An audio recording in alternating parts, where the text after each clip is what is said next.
power, he made his men stay back. And you know, sometimes that person might not get you, but they got some family members that'll get you. Sometimes if you mess with her, she might not say nothing, but she got some sisters that'll get you.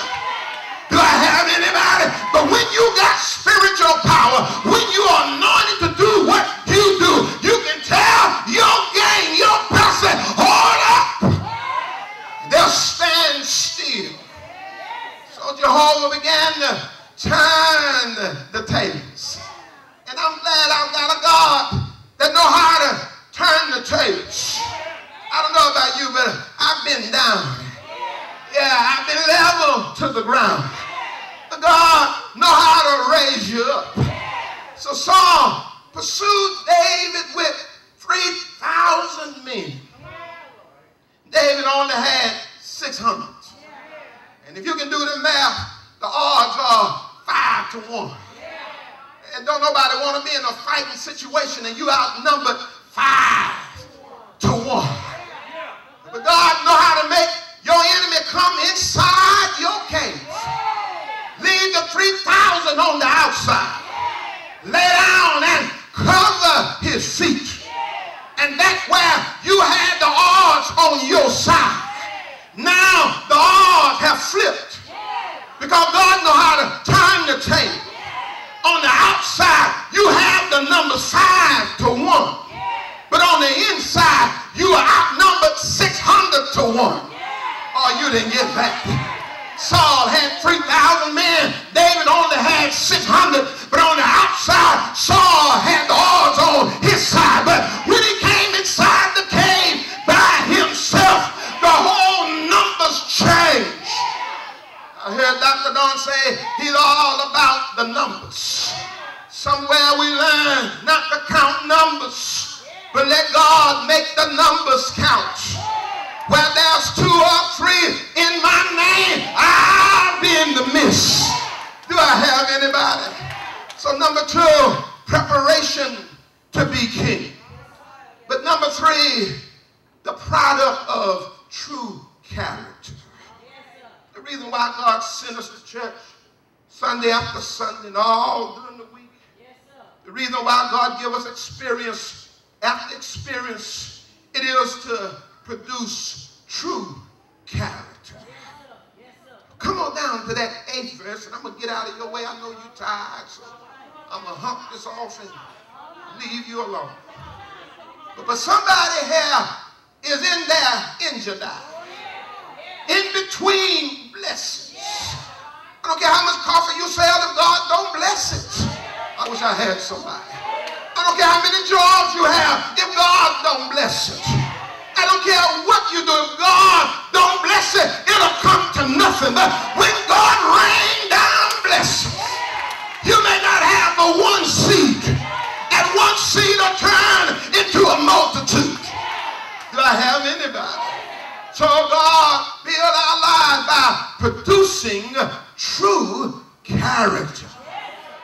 Look at the 8th verse. It says, David also arose afterward. You see, Saul got his nap, he stretched, he got up, took back his cover, put back his armor on, and walked out of the cave. Sometimes we feel like we missed an opportunity to cuss them out. Oh, y'all ain't gonna say amen, because you know we at the cathedral. I know y'all don't cuss out nobody. I know y'all don't get upset with nobody. But over at the little Baptist church where I come from, every now and then we get upset with ourselves because we felt like we missed an opportunity.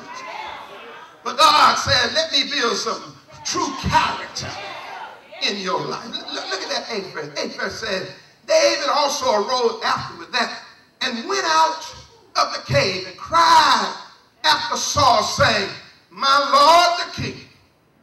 And when Saul looked behind him, David stooped with his face to the earth and bowed himself. Now, God, when He preparing you, He give you not only spiritual power, but He began to produce true character.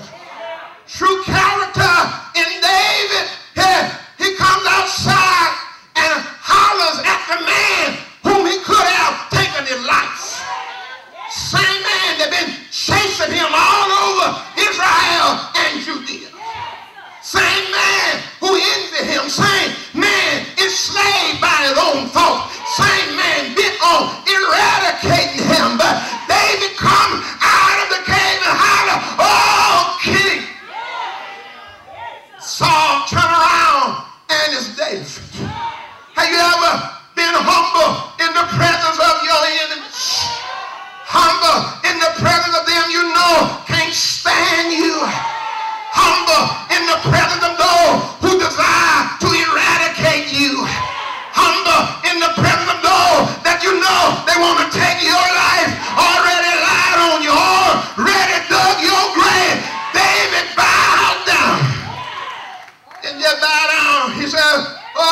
I hurt.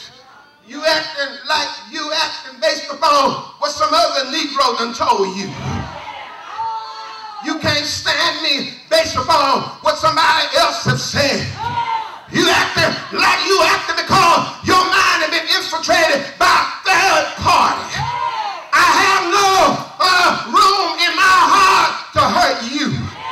So the 10th verse said, behold, this day thine eyes have seen how that the Lord hath delivered thee today into mine hand in the cave. And some bade me kill thee, but mine eyes spared thee. And I said, I will not put forth my hand against my Lord, for he is the Lord's anointed. Somewhere, even though you at your end to die, somewhere, even though you're in between your blessings, God, and he prepare you for your place, he demands that we have reverence. You may not like Dr. Don, but because he is the anointed, you ought to have reverence. Not for the man, but for God that dwells in the man. Somebody ought to say amen. So David had reverence. Look at the 11th verse. Moreover, my father. Listen at how David talks to Saul. Moreover, my father. See, yea, see the skirt of thy robe in my hand. For in that I cut off the skirt of thy robe and kill thee not. Know thou and see that there is neither evil nor transgression in my heart.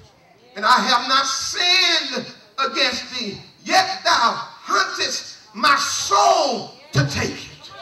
I know you don't care nothing about me, but let me bow down to you in reverence.